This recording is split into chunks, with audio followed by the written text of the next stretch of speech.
ہم اصل پہلو کی طرف آتے ہیں.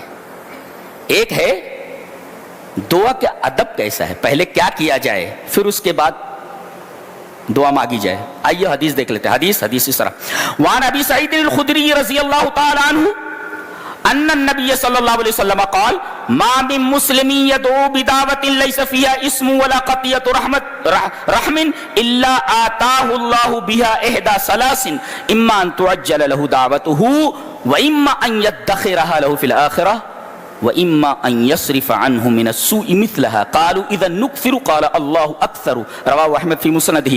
حضرت امام احمد بن حنبل رحمہ اللہ اس پوری حدیث کو ایسے ہی مسند احمد کے اندر لے. راوی مشہور صحابی حضرت ابو سعید خدری ہیں. حضرت ابو سعید خدری رضی اللہ تعالیٰ عنہ فرماتے ہیں کوئی مسلمان دعا کرتا ہے, کوئی دعا کرتا, ما من مسلم یدعو بدعوۃ, کوئی بھی دعا کرتا لیس فیہا اسم, اس کے اندر کوئی گناہ نہ ہو. گناہ کی بات, اے اللہ, بات بدبخت ایسے بھی ہوتے ہیں, شراب نہیں پیا ہوں کئی وقتوں سے, شراب چاہیے, گناہ کی دعا کر رہا ہے. لیس فیہا اسم, کوئی گناہ کی دعا نہ ہو. ولا قطیعۃ رحم, اور اس میں رشتہ داری کو قطع کرنا نہ ہو, رشتہ داری کو کاٹنا نہ ہو. تو رشتہ داری کو کاٹنا نہ ہو اور کوئی گناہ کی دعا نہ ہو تو اللہ تبارک تعالیٰ کیا کرتا ہے, تین چیزوں میں سے ایک چیز ضرور دیتا ہے.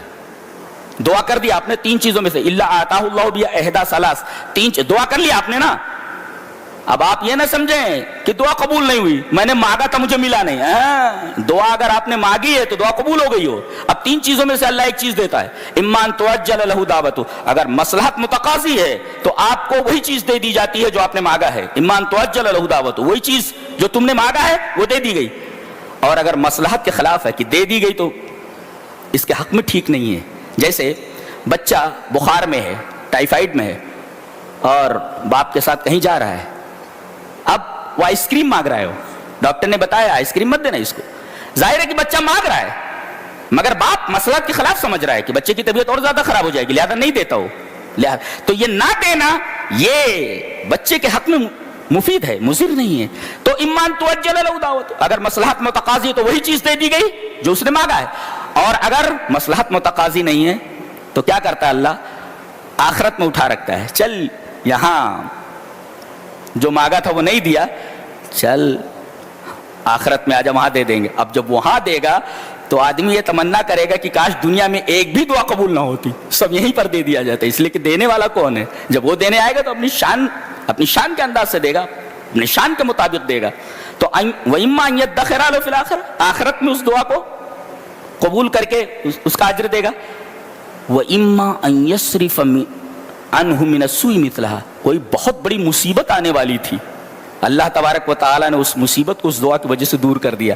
تو آدمی یہ نہ کہ میں نے اللہ سے مانگا تھا مجھے ملا نہیں, ارے کوئی بہت بڑی مصیبت تیرے اوپر آنے والی تھی, اس دعا کی وجہ سے اللہ تبارک و تعالیٰ نے جو چیز تو نے مانگی تھی وہ نہیں دیا, مگر جو مصیبت آنے والی تھی اس دعا کی وجہ سے اس مصیبت کو دور کر دیا. تو تین چیزوں میں سے ایک چیز دے دیتا, وہی چیز دے دی, آخرت کے لیے اٹھا رکھا, اور تیسری اسی جیسی کوئی مصیبت آنے والی تھی اس مصیبت دور کر دی. آدمی یہ نہ سمجھے دعا قبول نہیں ہوئی, دعا مانگو قبول ہوتی ہے.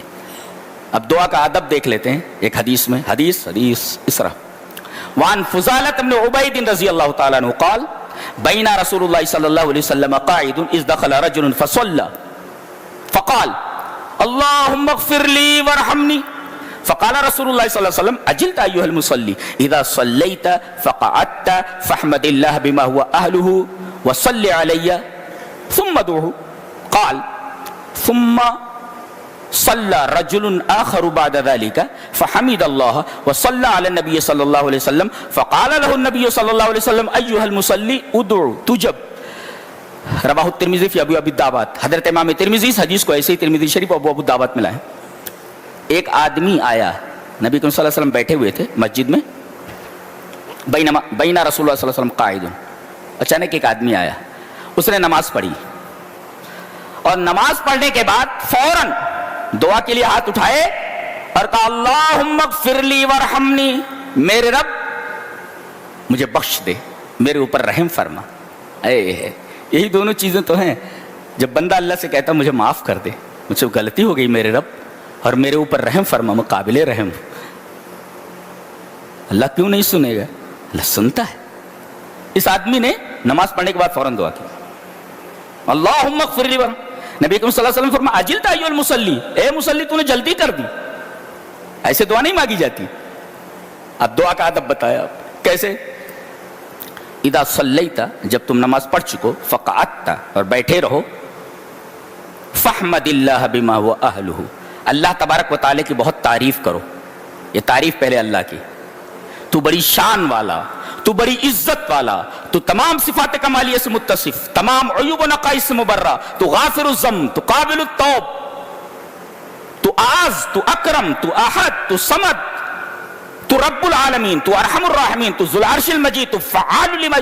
اب اللہ تبارک و تعالی کی تعریف آپ کیجیے. تعریف کرنی بھی تو نہیں آتی ہے، سب سے بڑی مصیبت تو یہ. سائنس کے فارمولے، میتھمیٹکس کے فارمولے ہم سب کو یاد ہے، اللہ کی تعریف کرنی نہیں آتی ہے. اب لات جوتے نہیں کھاؤ گے تو کیا ہوگا. فاحمد اللہ بما هو اہلہ، پہلے اللہ کی تعریف کرو. ثم صلی علیہ، میرے اوپر درود بھیجو، پھر درود شریف پڑھو. اللہ کی تعریف کے بعد میرا حق ہے، میرے اوپر درود بھیجو، یہ میرا حق ہے، وہ اللہ کا حق ہے اس کی تعریف. اور پھر میرے اوپر درود بھیجو، اللہ اور اس کا رسول. صلی علیہ، میرے اوپر درود بھیجو، اللہ کی خوب تعریف کرو، پھر نبی پر درود بھیجو، پھر اس کے بعد دعا مانگو. کہتے ایک اور آدمی آیا، اس نے نماز پڑھی اور اس نے یہی کیا، فحمد اللہ، اللہ کی تعریف کی، وصلی علی النبی صلی اللہ علیہ وسلم، اور نبی کریم صلی اللہ علیہ وسلم پر درود بھیجا. تو نبی کریم صلی اللہ علیہ وسلم فرمایا ایھا المصلی ادعو تجب، اے مصلی یہ دعا کا ادب ہے، اللہ کی تعریف اس کے بعد مجھ پر درود، اب مات قبول کیا جائے گا. ادعو تجب، تو یہ دعا کا ادب ہے.